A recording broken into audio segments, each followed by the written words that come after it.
So you get all excited and you start picking names, and I remember being so excited to like reveal, and then it wouldn't happen and it wouldn't happen and wouldn't happen.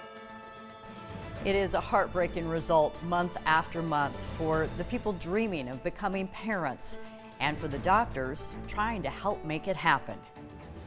Well, I tell you, it's a field with a lot of highs and some real lows as well.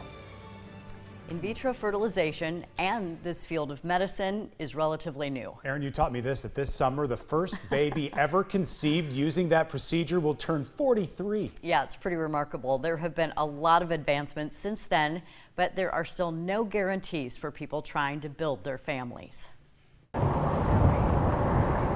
I'm curious about why you decided to go into this field. Yeah, well, my father was an OB/GYN doctor in Sioux City, Iowa for many years. So Dr. Brad Van Voorhis grew up hearing stories about pregnancies and delivering babies. Once he was in medical school himself, he decided he wanted to help people make babies. Infertility affects about 15% of women and couples at some point in their life. As the director of the Division of Reproductive Endocrinology and Infertility at the University of Iowa, he works to help those patients build their families. It's a stressful condition to have because in many cases the person is successful in every aspect of their life, and what would seem to be a relatively simple thing to do just doesn't work, and often for unexplained reasons, which is the most frustrating aspect of it. In vitro fertilization, or IVF, is the most effective and common form of what's known as assisted reproductive technology.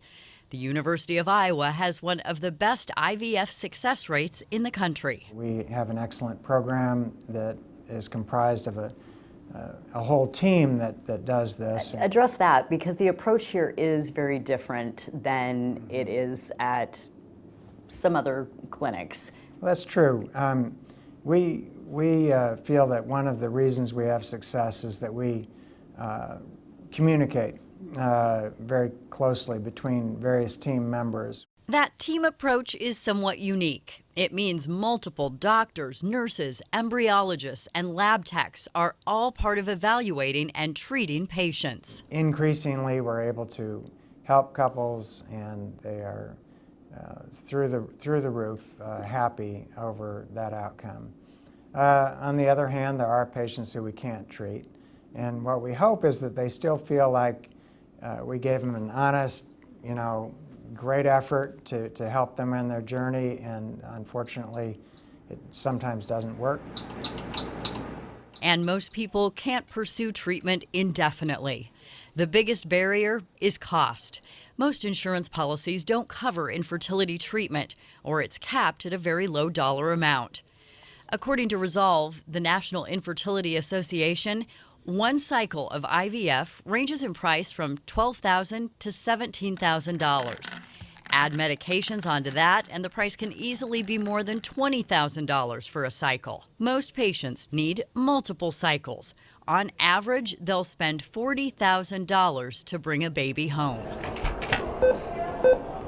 And according to a recent survey, 39% of patients use credit cards to pay, 12.6% took out loans, and 4% used home equity. And I think the next kind of frontier is to try to do these treatments even more simply and increase access to care, because in the past it's been something that has really been sometimes exclusive to only couples who can afford it, and who have the time and energy to do kind of a rigorous treatment. You raise a really good point there. That's another thing that people don't realize if they haven't lived this, and that is not just the financial investment and the emotional capital that this requires, but the time. Yeah. I mean, there's significant time involved in going through all of this if you're talking about IVF.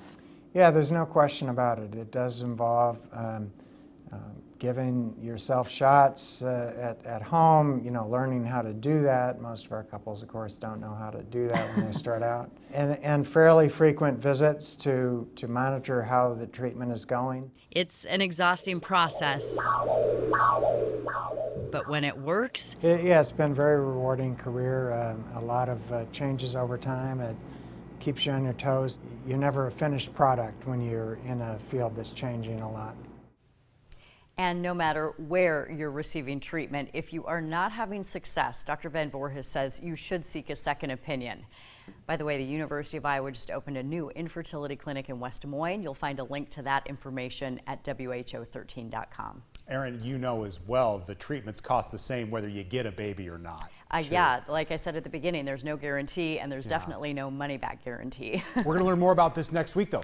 Yeah, our stories will continue. You're going to meet some other families who have pursued various types of infertility treatment, and some of them are fairly unique. Okay, all right, good tease. Thanks so much, Erin.